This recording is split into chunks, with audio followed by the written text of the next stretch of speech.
Ensino Universal dos Espíritos em seu 8º programa.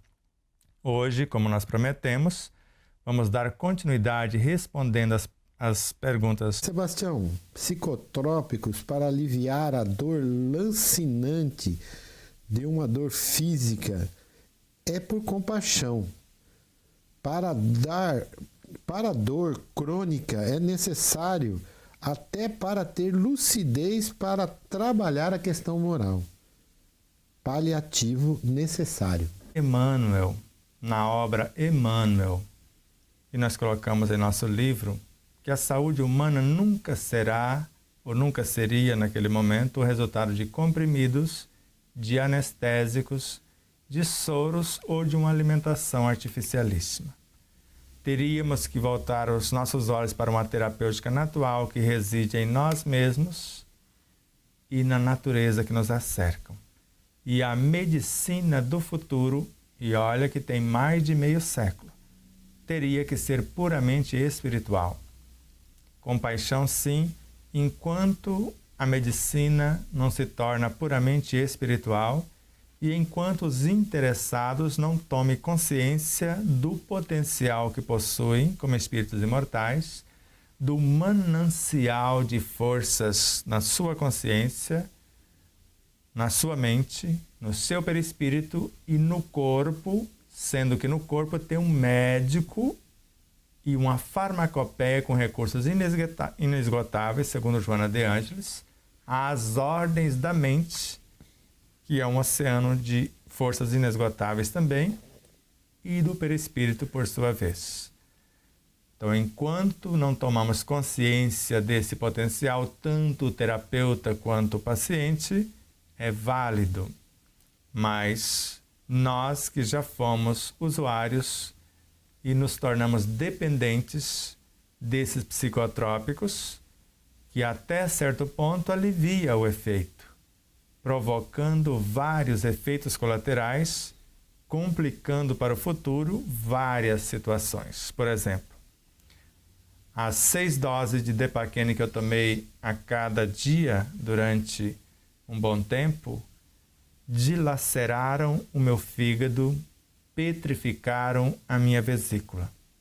Então, houve sim uma dilatação dos vasos cerebrais e de outras estruturas na irrigação do meu próprio universo biológico. Mas os pensamentos harmoniosos, emoções pacificadoras, trazem certos hormônios como a endorfina, a ocitocina, a noradrenalina, a serotonina para o corpo, provocando um relaxamento natural, ou seja, vasos dilatadores. Só que eu não sabia naquele momento. Depois eu aprendi a fazer isso. Então, enquanto não aprendemos, não diria compaixão, porque compaixão não leva para o outro desequilíbrio, porque nós usamos os psicotrópicos sabendo que eles não solucionam as questões. Como todo psiquiatra consciente, principalmente o Dr. Márcio Luiz Farinazzo, além de psiquiatra espírita, conhece o ser físico, psíquico, moral e espiritual, ele narra: a medicação só fará efeito se andar em contato com a natureza, se ouvir boas músicas, boa alimentação, ver bons filmes, fazer o ato das boas leituras, frequentar ambientes de boas vibrações e conversar com amigos de alto astral. Porque ele sabia que o remédio tinha a função de segurar por instantes, para que esta conduta, essa vivência pudesse solucionar a questão. E dizia outra coisa, como disse a minha esposa também, e até a esposa do Luiz Carlos: isso é apenas até você assumir a responsabilidade pela condução da própria vida. O remédio vai te ajudar até você assumir. Então, todo terapeuta que receitar tais medicamentos por compaixão aos seus pacientes deve alertar os pacientes: fala, isso não vai resolver. Isso vai aliviar as dores dilacerantes que estão atingindo o seu físico, mas vai mascarar a cura. Agora precisa de você assumir a responsabilidade de se alimentar adequadamente, fazer exercícios físicos, esta ou aquela conduta que você, como terapeuta, julga necessária para a solução da causa, não para a manutenção da situação aparentemente pacificadora dos efeitos, mas sem a solução da causa. Então, são válidos todos os medicamentos que intencionam aliviar os efeitos, mas não são válidas as condutas de manter isso como norma. Vai manter o alívio momentâneo. Agora, trate-se de mudar o comportamento para não gerar mais perturbações. Então, o canabidiol vai aliviar, quer dizer, os tormentos vão parar, não terá como chegar aqui. Agora, crie a ambiência moral.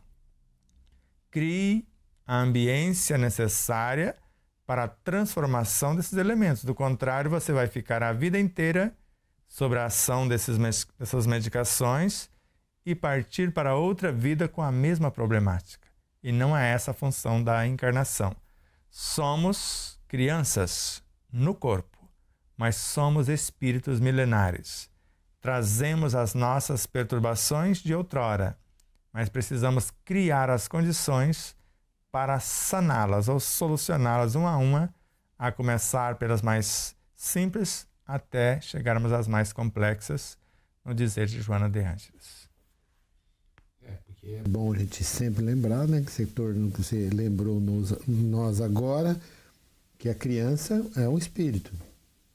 A pergunta que eu ia fazer é exatamente assim, se diante do uso desse canabidiol, para uma criança de 5, 6 anos, seria a compaixão por ver ali uma criança.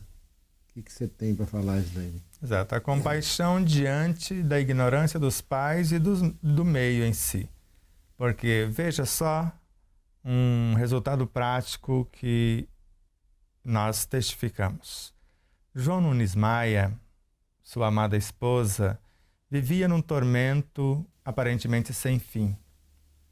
E Emmanuel e Francisco Cândido Xavier receitou a eles como solução para aquele tormento o estudo, a compreensão e a aplicação do Evangelho no lar. E lar, entenda-se, não é a casa. Lar é dentro. E onde quer que eu esteja, eu estou no meu lar, porque eu sou o templo de Deus. E durante 6 anos, eles cultivaram esta conduta. E Emmanuel prometeu que no completar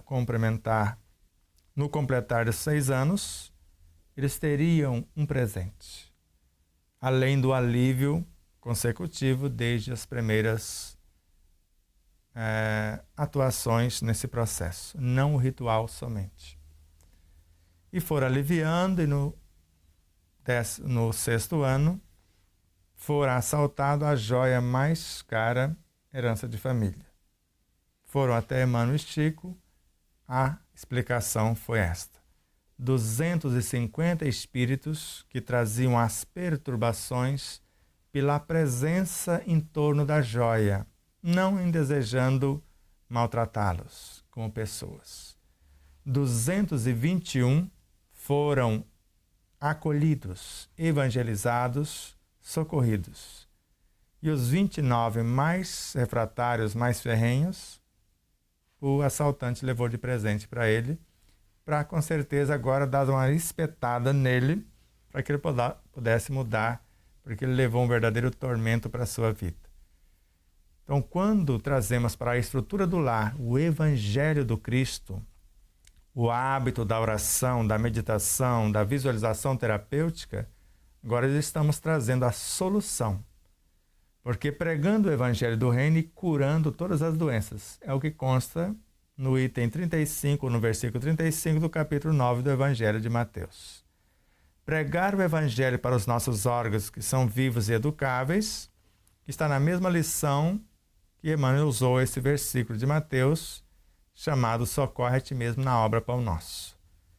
Conversar com as imperfeições morais, convidando-as a mudar o curso, é o que recomenda-nos Joana de Anjos na obra Autodescobrimento, uma busca interior.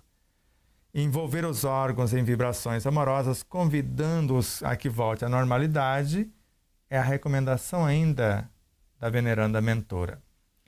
Penetrar no intrincado do conjunto das células, desses meandros de conjuntos celulares e envolver as células em vibrações de amor, ainda Joana de Ângeles.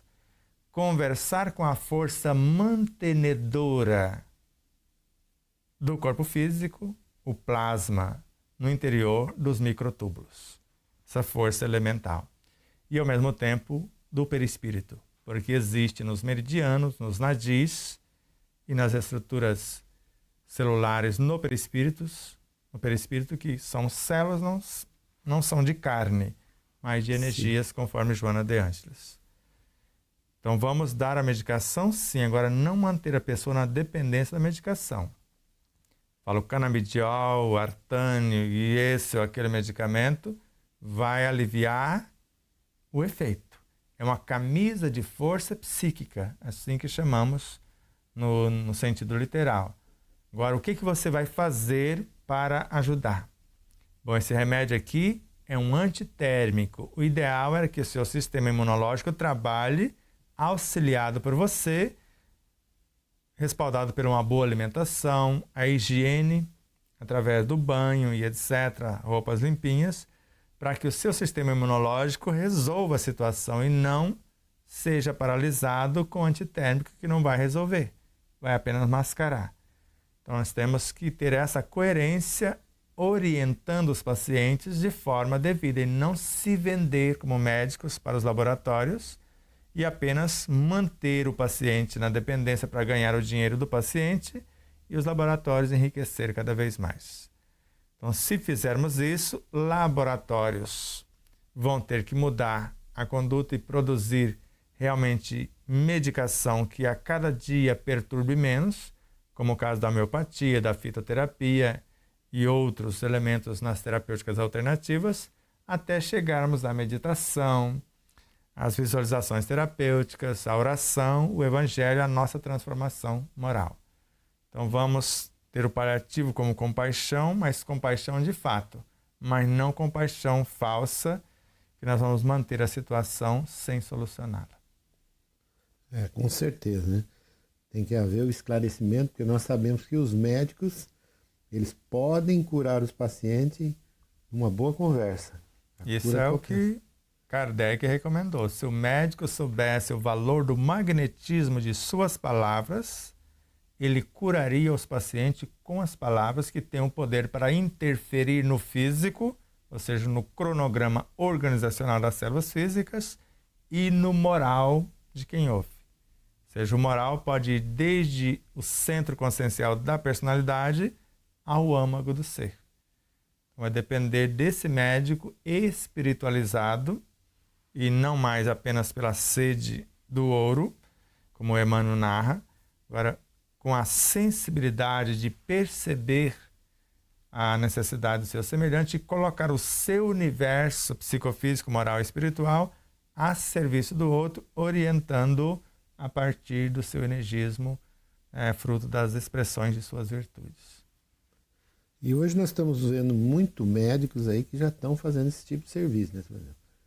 Não só levando a medicação que alivia, mas levando o esclarecimento, né? Como foi o caso da Marília, né? E outros médicos já estão levando o conhecimento para que a pessoa também contribua, né, na cura daquela doença. Né? Exato. Nós temos amigos como o Dr. Antônio Schoff, dependendo da situação, ele percebe, fala, você pode se benzer, porque você não precisa de medicação, você precisa equilibrar o teu campo vibracional.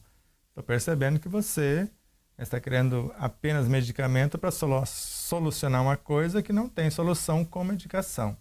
A gente tem que ter essa coerência, porque se a música de Beethoven tem capacidade para desintegrar células cancerígenas, deformar um outro tanto, e às vezes né, correr com o restante.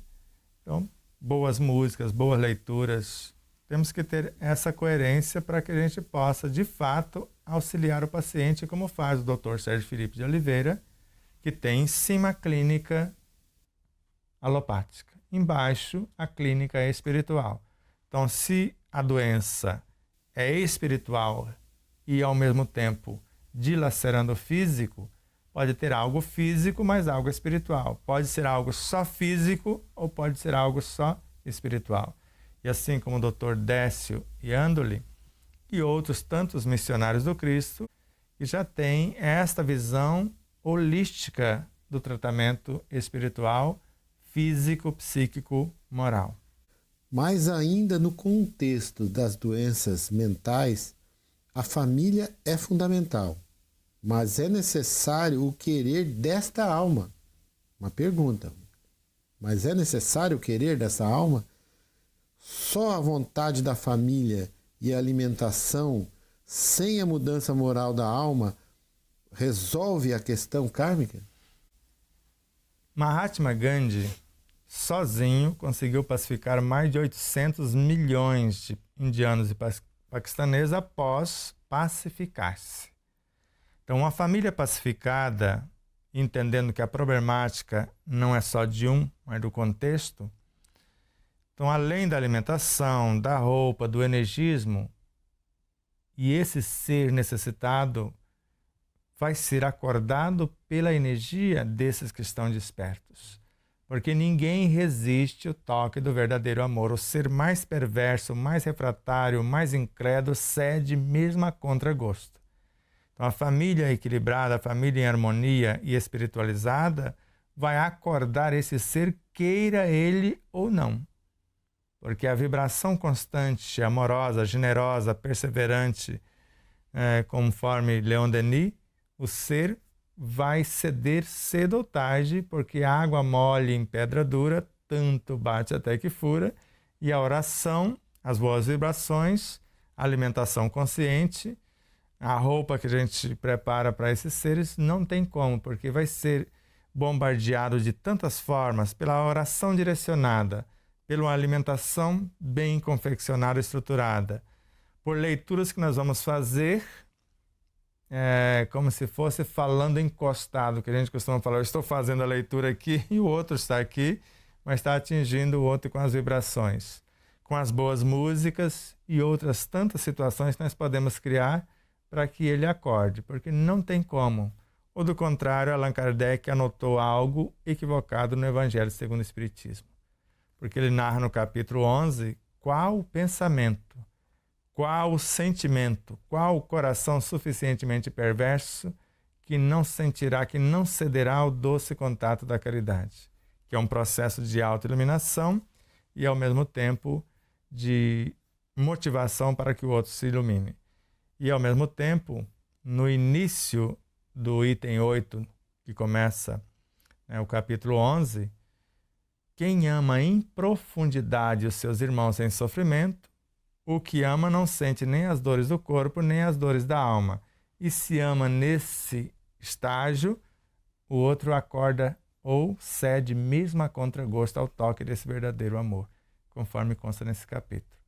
Então há sempre a possibilidade de acordar o ser mais refratário. Ele precisa acordar porque a solução é dele. A família vai agir como elementos facilitadores e cada um iluminando-se por sua vez. Agora, se a família inteira iluminar e ele não quiser, a lei vai permitir que ele seja retirado do contexto antes que ele complique mais a sua vida e, às vezes, torture mais a sua própria família. Mas o ideal é que acordemos enquanto é tempo. Como Joana de Ângeles coloca em duas vertentes, reconciliai-vos com os vossos adversários enquanto estáis com eles a caminho. Mas ela narra que, na realidade, os adversários são internos. Mas mesmo que sejam familiares, parentes, amigos, enquanto estar com eles a caminho, sim, porque nesta vida temos esses parceiros, talvez não tão complexos. Se não aproveitarmos aqui, os parceiros de outra etapa não serão esses. Serão outros maridos, outras esposas, outros filhos, outros chefes, outros contextos. e talvez não tão amenos e pacíficos como os que nós estamos enfrentando ou tendo a oportunidade agora.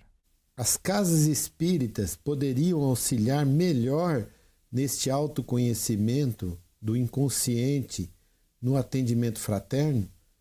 Porque todo espírita fala que lê Joana de Ângeles, mas não é ensinado isso nas casas espíritas? Uma coisa é ler Joana de Ângeles. Outra muito diferente é compreender Joana de Ângeles. Outra muito mais diferente ainda é viver Joana de Ângeles. Porque a própria autora, Luiz, na obra Em Busca da Verdade, ela narra: jamais os chamados obsessores conseguirão entrar num espaço onde haja lucidez, harmonia pelo respeito às leis e à vida e o esforço de transformação moral. Jamais.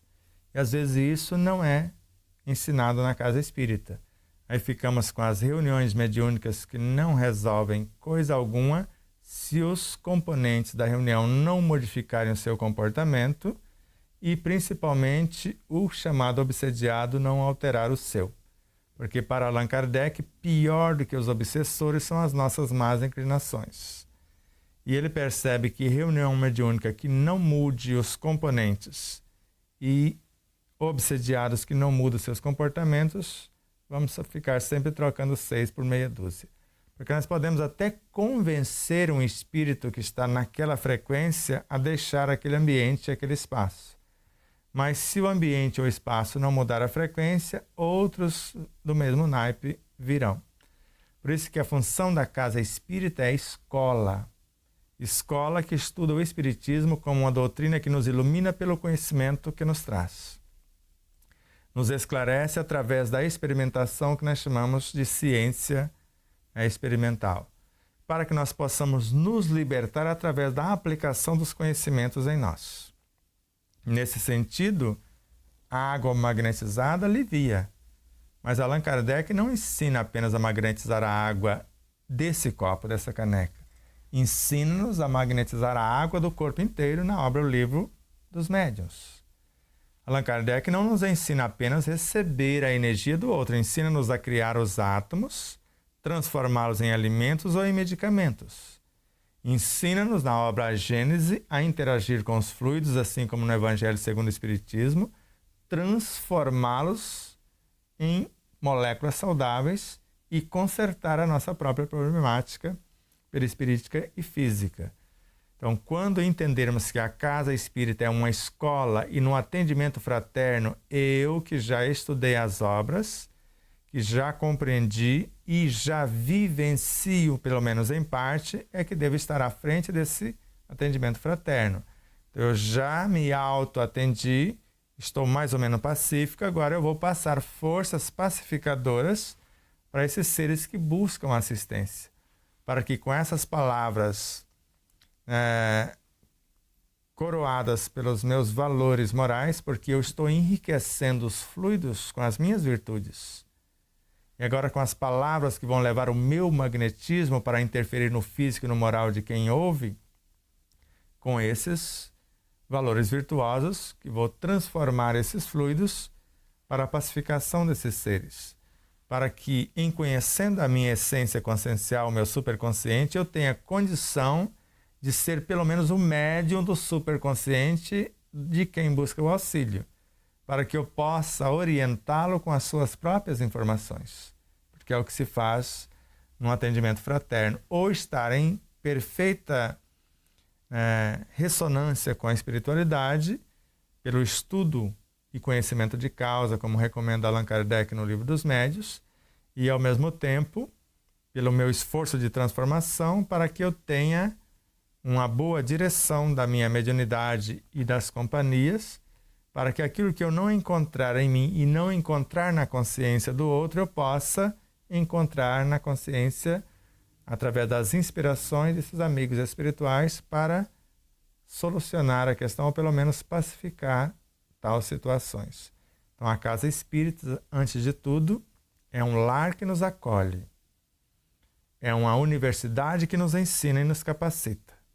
E ao mesmo é um hospital que ensina-nos a autocura e não um hospital a consertar o equipamento dos outros, a colocar remendo novo em pano velho, ou simplesmente a remendar corpos. Não é essa a função da casa espírita.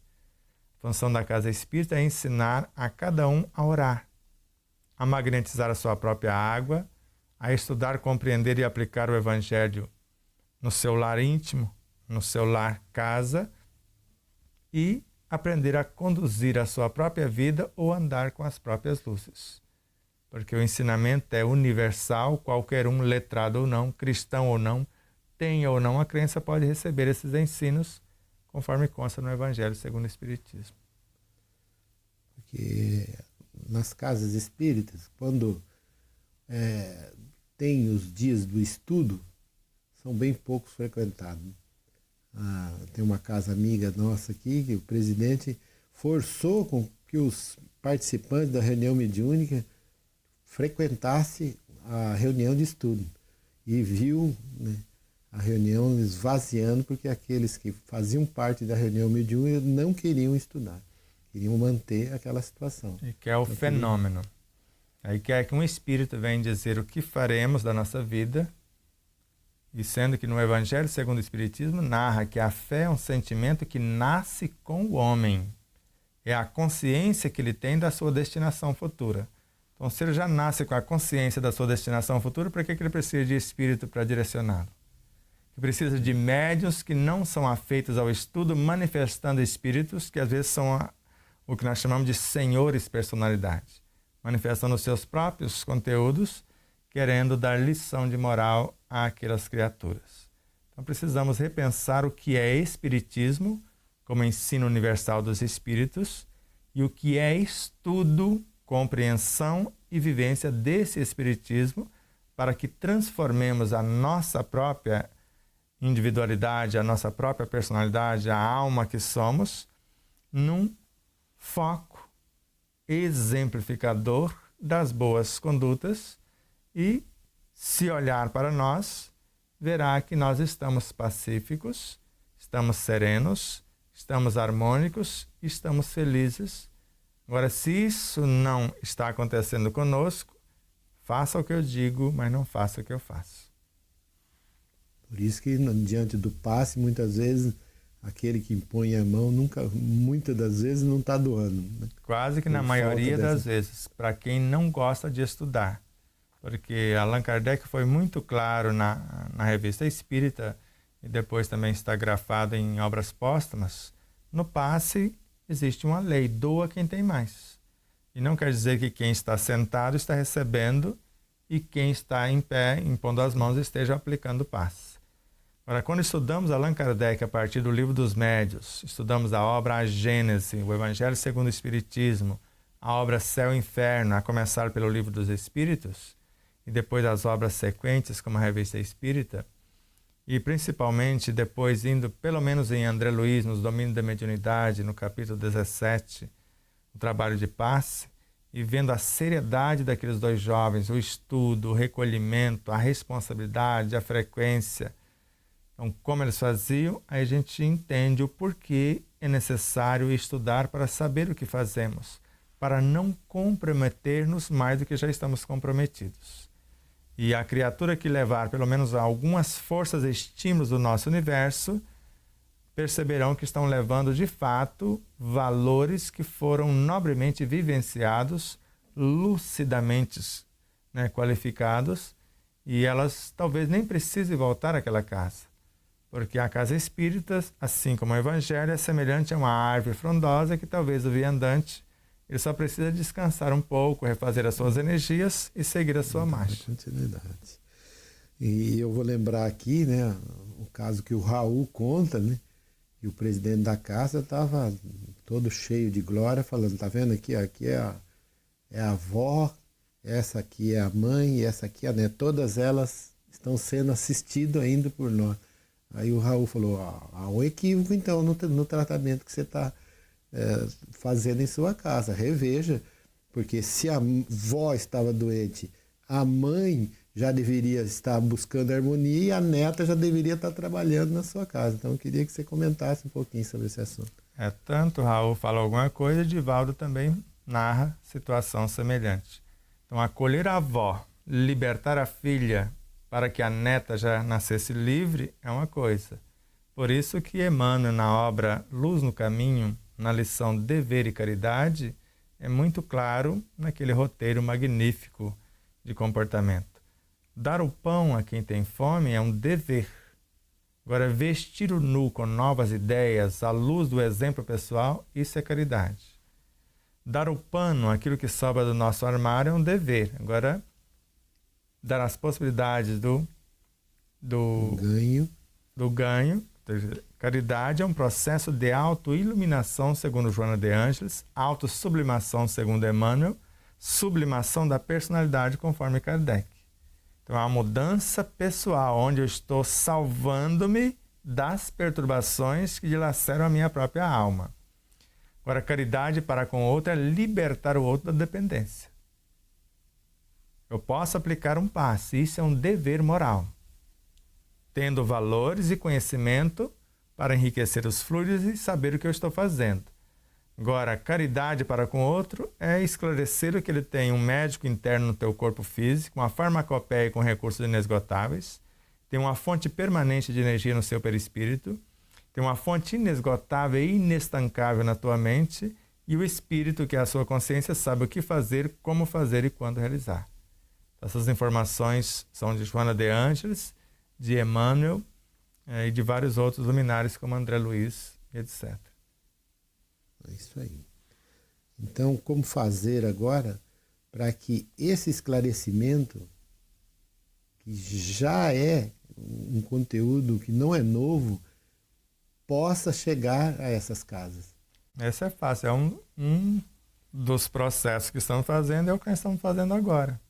Estamos aqui na nossa TV Web, o Despertar da Consciência, que é um link dentro do nosso próprio site, o despertardaconsciência.com.br, tentando levar essas informações a partir de um estudo, de um conhecimento que aplicamos em nosso próprio universo, tentamos aplicar em nossas próprias casas, que não tem reunião mediúnica, porque aprendemos com Joana de Ângeles, na obra Entrega-te a Deus, que a primeira tarefa de um médium é a sua autoiluminação.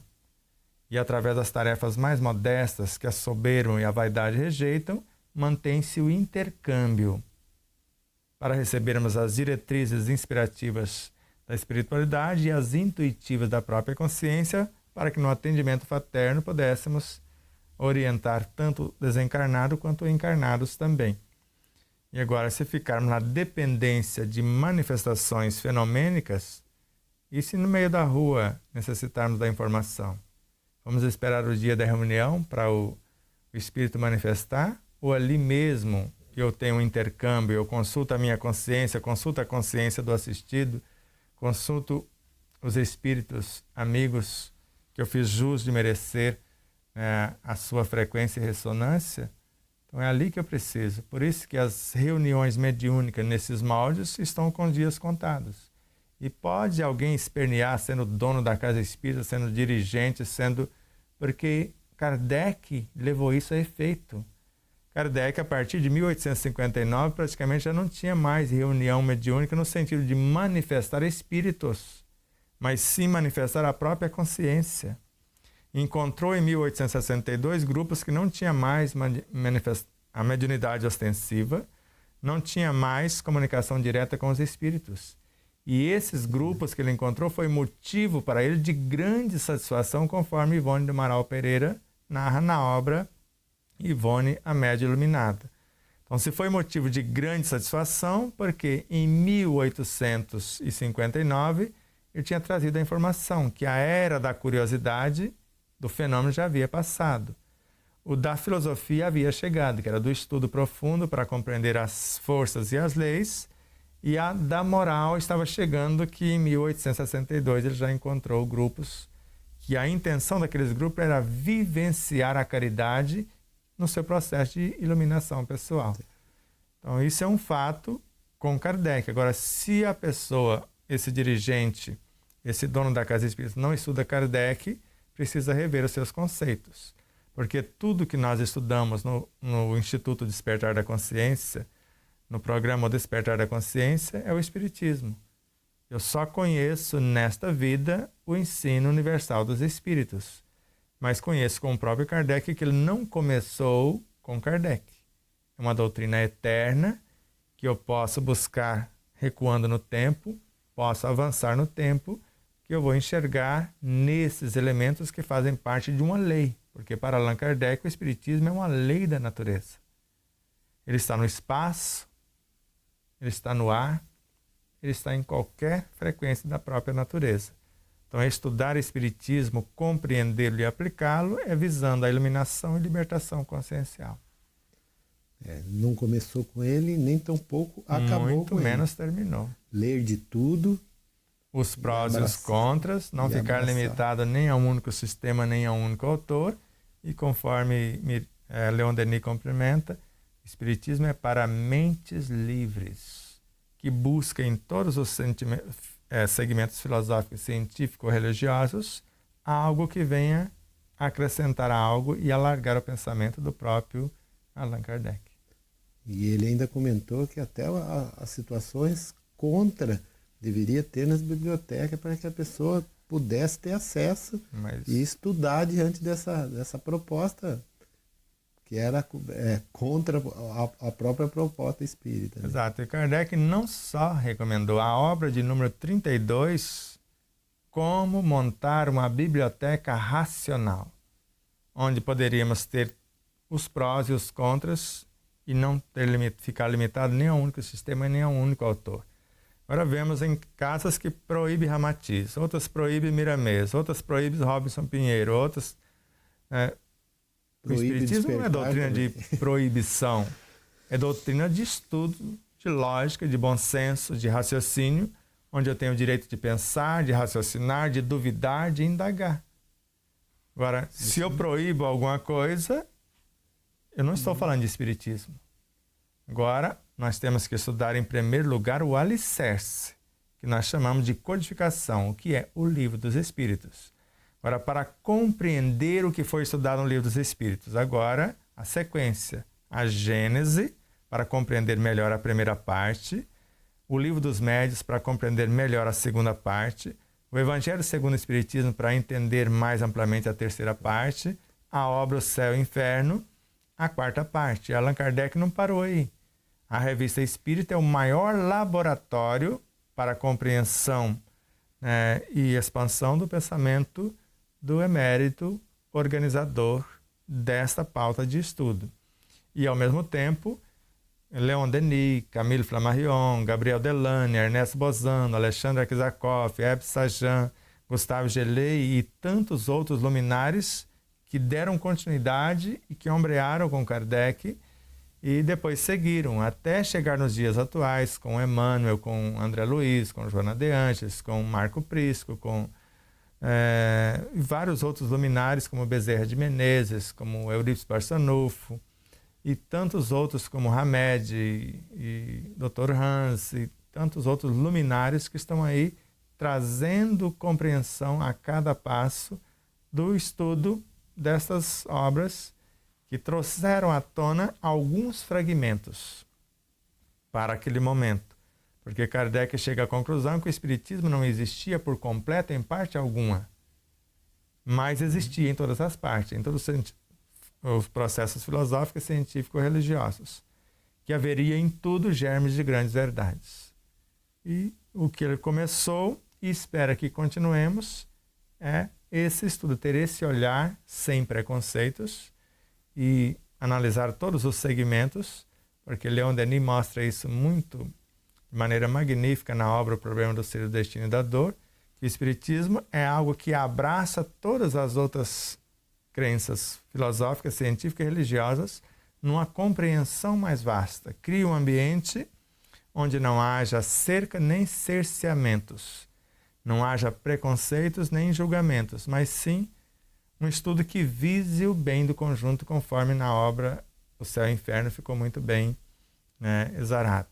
E hoje, em parte, no futuro, uma completa fusão. E já existe a proposta dessa fusão no Evangelho segundo o Espiritismo. O amor é o sentimento que, acima de tudo, resume de forma completa a doutrina de Jesus. Quer dizer, se vivenciarmos o amor, onde quer que estivermos, teremos a doutrina do Cristo na ação. E voltando no assunto da mediunidade, novamente, nós sabemos que a mediunidade não é só aquela que fazemos nas reuniões mediúnicas, você tocou, a mediunidade interna, a mediunidade no relacionamento com outros seres que compartilham a caminhada. O casal de Rio Preto, me perdoe, esqueci o nome dele, mas ele nos trouxe aqui a informação dessa mediunidade ostensiva, uma palestra, em que o grupo que ele estudava, já tinha uma idade bem madura, formavam-se 20, 30 médiuns de toda a origem ali, de toda a situação, e que hoje ele vê nas casas espíritas um ou outro. Então ele fala que a mediunidade ostensiva em que ele participou estão diminuindo e vai acabar, e que a intuitiva, que o Bazin gosta também de falar e que você traz no livro, seria a mediunidade do futuro. Eu queria que você falasse mais um pouquinho disso daí. Isso não foi só Kardec. Kardec, além de falar que essa seria a mediunidade, ele falou e chegou. Ele partiu do mecanismo mais primário da mediunidade, como pancadas, como mesas girantes, até a psicografia na mecânica, e depois ao mais alto nível de intuição, conforme consta na obra A Gênese, ele próprio exercitando isto. E os demais continuadores fizeram a mesma coisa, como Leon Denis, Gabriel Delane e vários outros. E hoje vemos em Chico Xavier, na entrevista ao Pinga Fogo, a mediunidade do futuro será a intuição. Ou na obra No Mundo Maior, André Luiz falando coisa semelhante, que a mediunidade mais segura seria a intuição pura, ou vice-versa nessas duas obras que eu citei por último. Emmanuel mostrando que se eu mudar a minha individualidade, eu vou acessar diretamente a fonte sem o auxílio de quaisquer intermediários. Nós estamos nessa era e não ficar na dependência de médiuns, nem de reuniões, nem de qualquer coisa, mas eu preciso estudar, compreender o que eu estudei, aplicar o que eu compreendi, para que eu possa desenvolver a mediunidade intuitiva, que não é senão fruto da minha vivência moral. Agora, não se constrói uma intuição com teorias. Intuição é o resultado da minha mudança moral, da minha vida, do evangelho que eu apliquei na minha própria conduta. Então, eu vou construindo uma ambiência e, ao mesmo tempo, link com outras consciências, para que elas possam inspirar-me, porque mediunidade é 24 horas por dia, e ao mesmo tempo que a minha consciência possa intuir-me. Então, a intuição é que, quando vem algo da minha própria essência, do Deus em mim, do reino de Deus em mim. Inspiração é o que eu recebo de outras consciências quando eu quero fazer algo, não encontro a experiência em mim, e eu busco esse respaldo noutras consciências que almejam igual situação. Aí você tem um plano futuro aí de uma reunião mediúnica, né, que você sempre citou comigo em nossas casas, diante da proposta de mudança dos participantes, seria uma reunião mediúnica e nós manifestaríamos conteúdos nossos e abriríamos espaço para essa mediunidade inspirativa de outros seres que trariam para nós e complementaria essa intuitiva. Queria que você falasse um pouquinho sobre A isso. mediunidade que nós exercitaríamos no Instituto Despertar da Consciência, caso tenhamos parceiro para adquirirmos os recursos para a compra desse sítio, para fazermos o laboratório, primeira mediunidade, a enxada. Nós vamos pegar na enxada, nós vamos trabalhar a terra, vamos aprender a intermediar recursos e interagir com a terra, conforme André Luiz nos ensina, alterar a estrutura da terra, cultivar a partir do saber plantar, como preparar a terra, agora plantar, depois cultivar, saber o momento da colheita, saber armazenar, saber confeccionar e depois saber alimentar. Tudo isso é mediunidade. Agora, interagindo com a natureza. Após isso, agora vamos aprender a desdobrar a consciência do inconsciente perturbador, vamos permitir que essas entidades se manifestem através de nós ou de um medianeiro, ou seja, nós vamos tratar holisticamente o indivíduo encarnado, porque a proposta de Allan Kardec na obra O Céu e o Inferno era: melhorados os homens, não forneceríamos senão ao mundo espiritual melhores espíritos. Nós queremos que cheguemos ou que possamos encaminhar esses espíritos para o mundo espiritual em melhores condições. Então nós vamos desde algo simples, porque hoje a maior parte das doenças é baseado na frase de Hipócrates, que seu alimento seja seu medicamento. Hoje a maior parte das doenças, porque nós não sabemos nos alimentar.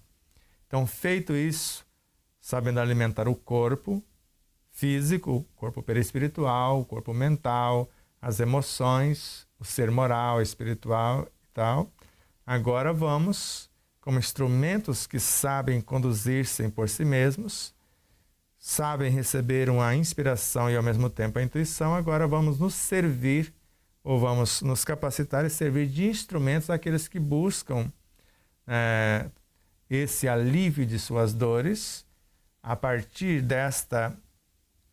desse exercício, porque eles vão chegar, vão colocar a mão na massa.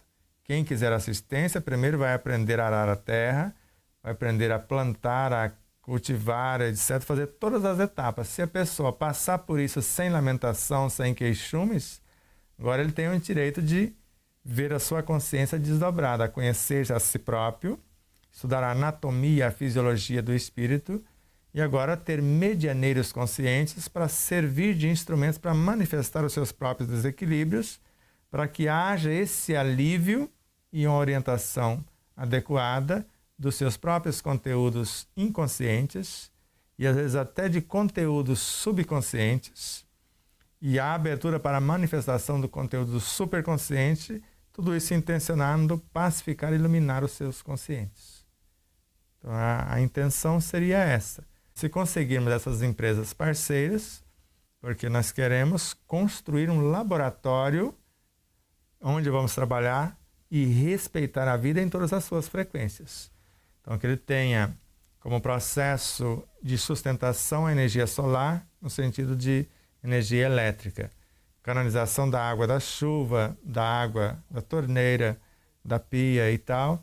Então, fazer realmente um protótipo, um laboratório de respeito e interação com a natureza e respeito e interação com os seres humanos que buscaram assistência. Agora, ninguém será um peso para essa instituição. No mínimo, ele tem que levar o suficiente para se manter e deixar algum para que essa instituição possa sobreviver. E não sendo um peso, no sentido, ele vai chegar e encontrar um alojamento de forma X e deixar no mínimo melhor do que encontrou. Do contrário, ele não está aprendendo coisa alguma. Aprender a alimentar a partir do cultivo, do plantio, para ver o trabalho que dá para respeitar o alimento na hora da alimentação. E saber, né, quem combina com quem, a gente pretende fazer uma coisa assim. Se não for nessa vida, como nós somos encarnacionistas ou reencarnacionistas, a gente começa aqui porque o laboratório já existe no plano espiritual. Queremos trazê-lo para cá. Se for possível, nós vamos trazer. Se não for, fica para outra etapa. E pessoas que já se aposentaram e querem morar, vai ter uma colônia. Então você vai ter um apartamento somente, não é mais do que isso. É um apartamento literalmente. Não precisa cozinha, porque a cozinha é comunitária. Você não precisa de lavanderia, porque a lavanderia é comunitária. Então basta um apartamento, né? Bem simples, mas bem confortável, ou confortável o suficiente. Então você vai ter lá o seu chalézinho para passar, a gente pode dizer assim, os últimos dias, né, de sua vida, porque vai ser um ambiente como se fosse uma família mais vasta. Mas são apenas ideias que podem ser concretizadas ou não, vai depender das pessoas que podem ir vendo na seriedade do projeto que nós estamos fazendo, colocando no papel tudo que precisa para funcionar, e se encontrarmos esses parceiros e as empresas que ombrear conosco e vai ter um respaldo de divulgação dos seus produtos vastamente, né, de forma gratuita, porque nós vamos fazer questão de falar aos 4 ventos, né, dessas empresas parceiras, do que elas têm, do que elas fazem, como fazem, etc. Agora, não será qualquer empresa parceira, vai depender de como ela faz, do seu respeito às leis e à natureza. Sim, essas serão nossas parceiras. Então, não traremos para os nossos estúdios ou para o nosso programa pessoas que não têm ideias que convergem para esse respeito à vida, para o respeito às leis. E sem dúvida, eu acredito, né, que pode se realizar, não vai ficar só na utopia, porque as pessoas que acompanharam você na formação desse estúdio, né, que eu vi desde o começo, e viu a situação que o estúdio chegou e o investimento que tem dentro desse estúdio, né? Então, com certeza aí você conseguirá, o grupo, né? Não é você, e com certeza alguém, se nós partimos, alguém vai dar continuidade e vai concretizar esse. Com certeza. Aqueles que trabalham hoje no plano físico serão os mentores no plano espiritual, porque darão continuidade. Eu acredito piamente que esse é o caminho, né, nessa mediunidade consciente, nesse trabalho interno. Né, o livro dos médiuns foi um livro que foi feito não só para uma mediunidade ostensiva dentro de uma casa espírita.